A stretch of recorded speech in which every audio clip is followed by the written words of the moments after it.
को गुलाम नहीं बनाया तो जमीन पे कब्जा कैसे किया। और इसी जानकारी के अभाव में आज हम सरकारों से जमीन का पट्टा मांगते हैं। और जिस समय पे यहाँ पे हमारे भीलों को गुलाम बनाने के लिए अंग्रेज आए थे, मुगल आए थे, तुर्क आए थे, उस समय हमारे भील पुरखों ने लड़ाइयां लड़ी जिसमें 1560 आदिवासी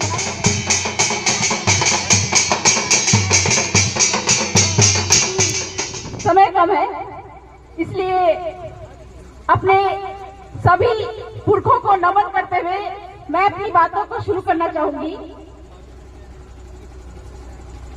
सबसे पहले चाहूंगी मैं कि राजस्थान में, भील प्रदेश में, जहां पे भी आदिवासी क्षेत्र है, वहां पे एक मुद्दा बहुत ही महत्वपूर्ण है और वो मुद्दा ये है कि आदिवासियों को उनका जमीन का पट्टा नहीं मिलता है। पर मैं आपको ये बता देना चाहती हूँ कि जमीन का पट्टा आदिवासियों को इसलिए नहीं मिला है क्योंकि अंग्रेजों ने कभी भी भीलों को गुलाम नहीं बनाया। आप लोगों को शायद ये जानकारी नहीं है। और जब यहाँ पे भीलों को गुलाम नहीं बनाया तो जमीन पे कब्जा कैसे किया। और इसी जानकारी के अभाव में आज हम सरकारों से जमीन का पट्टा मांगते हैं।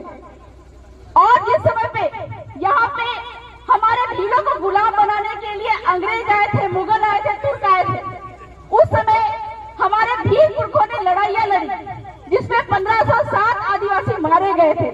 17 नवंबर का दिन था 1913 का, जिसमें हमारे पुरखों ने अपनी जान देके हमको भील प्रदेश दिलवाया। और ये भील प्रदेश की मांग बहुत ही लंबे समय से चलती आ रही है।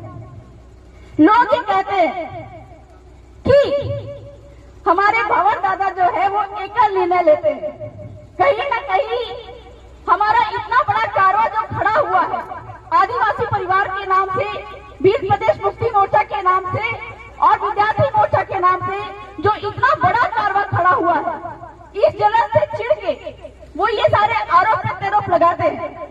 लेकिन मैं ये कहना चाहती हूँ कि आज तक जो भील प्रदेश की मांग हमारे पुरखों ने, कई सारे लोगों ने किया था, आज तक पूरा इसलिए नहीं हुआ है क्योंकि लोगों ने आपस में एक दूसरे को तोड़ने का ही काम किया है। और हमारे भंवर दादा, इनसे जब बात किया जाता है कि फलाना व्यक्ति काम नहीं कर रहा है, इनको हमारे बीच से निकालो, इनको हटाओ, तो भंवर दादा का एक ही बात सामने आता है कि आदिवासी वर्सेस आदिवासी नहीं होना चाहिए, दो आदिवासियों के बीच में लड़ाई नहीं होनी चाहिए, सभी हमारे भाई हैं। और इसी जोड़ने का नतीजा है कि ये भील प्रदेश की मांग केवल आपके 4 राज्य या फिर सौराष्ट्र की तरफ नहीं जा रही है, बल्कि ये भील प्रदेश की मांग और चर्चे जो है हमारे झारखंड तक पहुंच गई है। और ये कारवा इतना लंबा हो गया है कि जो यहाँ पे आपने संवैधानिक हक अधिकार की लड़ाई लड़ते लड़ते विधानसभा और लोकसभा में अपने सांसद और विधायकों को भेजा है, ये लड़ाई अब पूरे झारखंड ही नहीं कहा जाएगा, बल्कि पूरे देश भर के आदिवासियों के बीच में फैल चुकी है। और इस बहुत बड़े कारवा को देखते हुए लोग चाहते हैं कि जैसे संचालन यहाँ पे आदिवासी परिवार के द्वारा हो रहा है, पूरे देश के लोग भी इस लंबे कारवा को लेके आगे चले। तो मैं बहुत बहुत धन्यवाद देना चाहूंगी इस आदिवासी परिवार के कारवा को। अंत में मैं ये कहना चाहूंगी, चूंकि समय अभाव है, भील प्रदेश की मांग तो बहुत लंबे समय से चलती आ रही है। हमारे झारखंड में भी झारखंड प्रदेश मिला, तेलंगाना राज्य अलग मिला, लेकिन उसके बावजूद भी जितने बड़े क्षेत्र की मांग उन्होंने की थी वो क्षेत्र उनको नहीं मिला और उनको धोखा दिया गया।